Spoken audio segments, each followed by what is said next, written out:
Hi everybody, this is Jackie from ESLSpeaking.org. So today I'm going to talk about one of my favorite activities to work on speaking fluency. So when you're teaching speaking, there's kind of two different things. There's accuracy, which is like correct grammar, correct word choice, or there's fluency, which is how quickly and easily students are able to talk. So I find most ESL textbooks, and even most teachers, and I mean I'm guilty of it too, focus on accuracy because it's much easier to say to someone, your grammar was incorrect, or use this word instead of that word, than it is to tell students, speak faster. I mean, you can't really say that. Students will often just speak at the pace that they speak.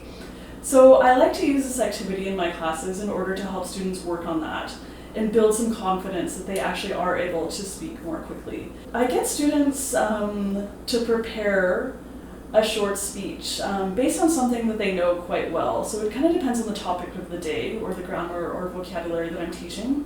But it could be something like your favorite restaurant, or talk about like a memory from high school if you're talking about the simple past or something like that.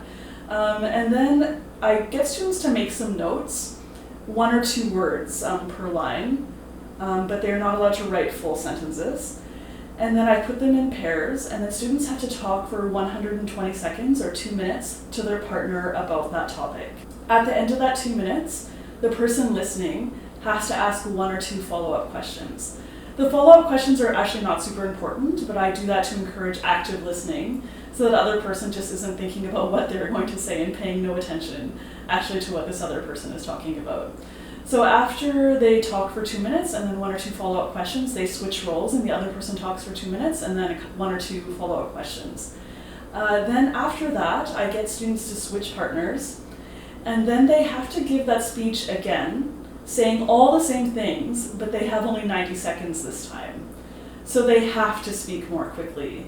But most students are able to do this because it's fresh in their head, and saying something the second time, of course, is easier than saying something the first time. That should go without saying.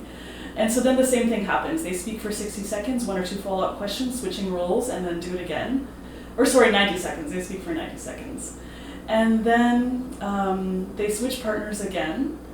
And then the third round, they have to speak in 60 seconds, including all the same things.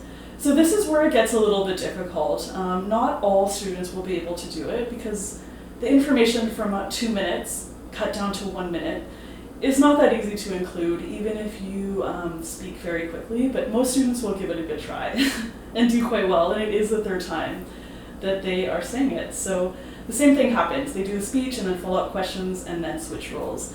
And at the end of that, I'll get the whole class together, and then I'll get them to give me some feedback about how it went, what was difficult, if they felt confident the third time, things like that. So we have a bit of a discussion about how it felt to actually speak more quickly, probably than they've ever spoken English in their entire lives. Probably this is the most quickly they've done it. All right, so if you like this activity, please be sure to check out my book, 39 No Prep, Low Prep ESL Speaking Activities for Teenagers and Adults.